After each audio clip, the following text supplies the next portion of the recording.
बाटो यस्तो छ, एकदमै अप्ठ्यारो छ बाटो।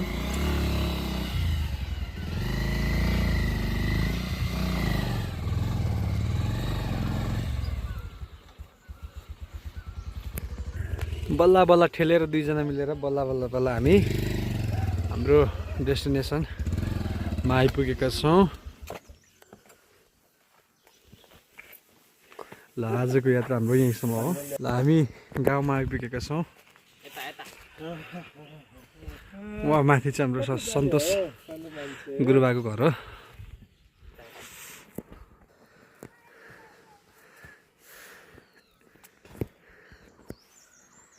हामी ठ्याक्कै भोटे चौरको तल्लो बेल्टमा छौँ।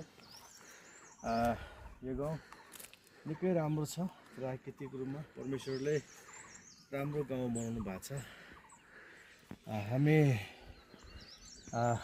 बस्ने डेस्टिनेसन यो घरमा र पास्टर सन्तोषको पुर्खावली घरमा जाँदैछौँ। जय मसी गुरुबा।